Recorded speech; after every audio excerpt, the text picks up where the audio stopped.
안녕하세요, 여러분. 포커스 코리안 정 선생님이에요. 이번 에피소드에서는 카페에서 매장 컵으로 커피를 마시다가 카페에서 나갈 때 일회용 컵에 다시 담아달라고 요청하는 상황을 살펴보려고 해요. 좀 복잡하죠? 한국 카페에서는 매장 내에서 대부분 다회용 컵을 사용하거든요. 그래서 커피를 마시다가 나갈 때 남은 음료를 가지고 가고 싶으면 직원에게 일회용 컵에 옮겨 담아 달라고 이야기해야 해요. 이때 어떻게 이야기하는지 한번 살펴볼게요. 오늘 이야기의 대본과 학습 자료는 페이트리온에 올려놓을게요. 그럼 대화를 잘 들어보세요. 저기요, 죄송한데 이거 테이크아웃 잔에 좀 옮겨 담아 주시겠어요? 네, 고객님, 남은 음료 일회용 컵에 담아드리겠습니다. 캐리어에 담아드릴까요? 아니요, 괜찮아요. 빨대만 새 걸로 좀 주시겠어요? 빨대랑 슬리브는 앞쪽에 준비되어 있습니다. 여러분, 한국 카페에서는 일반적으로 매장 안에서 일회용 컵을 사용하지 않아요. 환경 보호를 위해서 몇 년 전부터 매장 내에서 일회용품 사용을 금지하는 정책이 시행되었거든요. 사실 지금은 규제가 완화되어서 사용해도 된다고 하는데, 그래도 여전히 매장에서는 일회용 컵을 안 쓰는 카페가 많아요. 그래서 커피를 주문할 때 직원이 항상 매장에서 마시고 가는지 테이크아웃인지를 물어봐요.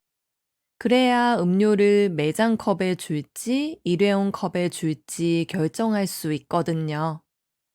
매장 컵은 보통 머그컵이나 유리컵을 사용하는데 이런 컵은 여러 번 사용할 수 있으니까 다회용 컵이라고도 불러요.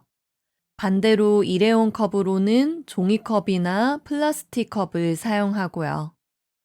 따뜻한 음료는 종이컵에, 아이스는 플라스틱 컵에 담아줘요.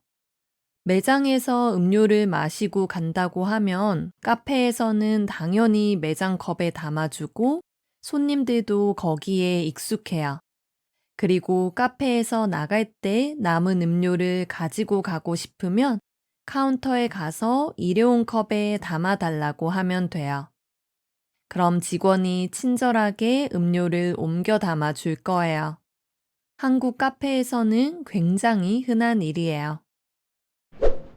대화에서 손님이 일회용 컵에 담아달라고 부탁을 할 때 죄송한데 라면서 이야기를 시작했어요. 죄송한데는 다른 사람에게 뭔가를 부탁하거나 요청할 때 자주 사용할 수 있는 표현이에요. 진짜 죄송한 일을 한 건 아니지만 그냥 부탁하는 이야기를 할 때 습관처럼 사용하는 표현이에요. 예를 들어서 도서관에서 누가 너무 크게 이야기를 하고 있어요. 그때 죄송한데 좀 조용히 해주시겠어요? 이렇게 이야기할 수 있어요. 그리고 좁은 길을 가고 있는데 어떤 사람이 길을 막고 있어요. 그럴 때 죄송한데 좀 지나갈게요. 이렇게 이야기하면 돼요. 죄송하지만 하고 같은 의미지만 말하기에서는 죄송한데를 훨씬 더 많이 사용해요. 우리가 평소에 말하기를 할 때 하지만을 잘 사용하지 않는 것과 같아요. 사실 초급 한국어 교재에서는 반대되는 내용을 이야기할 때 하지만을 제일 먼저 배우잖아요. 그런데 실제로 일상 대화에서는 근데를 사용하고 하지만은 거의 사용하지 않아요. 하지만은 공식적인 상황에서 말하기를 할 때 쓰거나 아니면 글쓰기를 할 때 주로 사용하는 편이에요. 죄송하지만도 마찬가지예요. 대화에서 손님이 좀 옮겨 담아 주시겠어요? 좀 주시겠어요? 이렇게 이야기했어요. 여기에서 좀도 부탁할 때 사용하는 표현이에요. 좀은 조금의 줄임말인데 어떤 부탁을 할 때 사용하는 좀은 조금의 의미가 전혀 아니에요. 그냥 특별한 의미 없이 부탁하는 문장에서 습관처럼 사용하는 표현이에요.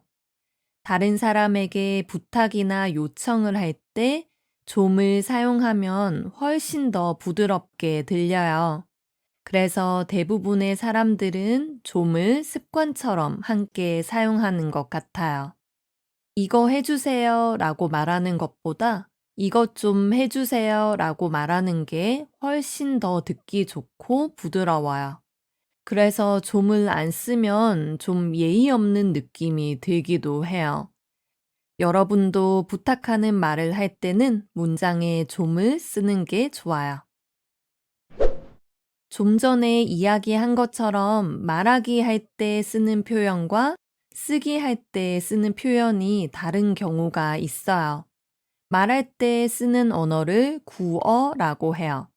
구어에서는 좀 더 빨리 말하기 위해서 더 부드러운 발음, 더 짧은 단어를 선호하는 경우가 많아요. 예를 들어서 이것은 책이에요 라는 문장이 있으면 실제 대화에서는 이건 책이에요 이렇게 이야기하죠. 좀 전에 들은 대화에서도 마찬가지예요. 손님이 빨대는 새 걸로 주세요 이렇게 이야기했는데 여기에서 새 걸로는 새 것으로의 줄임말이에요.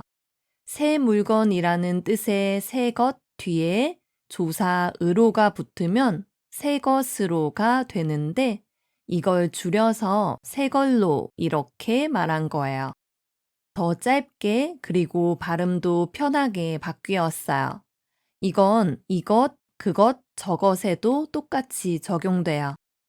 그래서 식당에서 뭘 주문할 때도 이것으로 주세요. 이렇게 이야기하지 않고 이걸로 주세요. 이렇게 많이 이야기해요.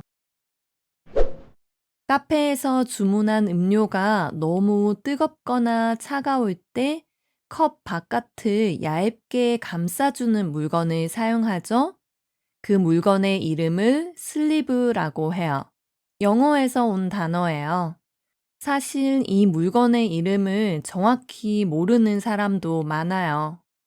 제 주변에도 슬리브를 컵 홀더라고 부르는 사람도 많이 있어요. 제일 자주 쓰는 이름 두 가지가 컵 홀더와 슬리브인 것 같아요.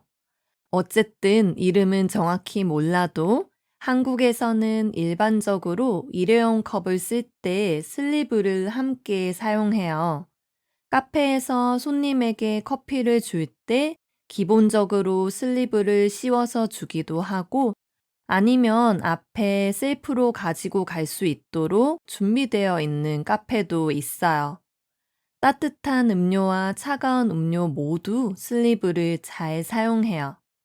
학생들한테 들으니까 어떤 나라에서는 따뜻한 음료만 슬리브를 사용하기도 한다고 하더라고요. 그런 이야기를 들을 때 정말 신기하고 재미있는 것 같아요. 이번 에피소드에서는 한국 카페에서 일회용 컵으로 음료를 옮겨 담아 달라고 요청하는 상황을 살펴봤어요. 오늘 다룬 이야기에는 한국의 카페 문화도 포함되어 있어요. 여러분의 나라는 어때요? 여러분 나라의 카페 문화도 댓글로 소개해 주세요. 오늘도 들어주셔서 감사합니다.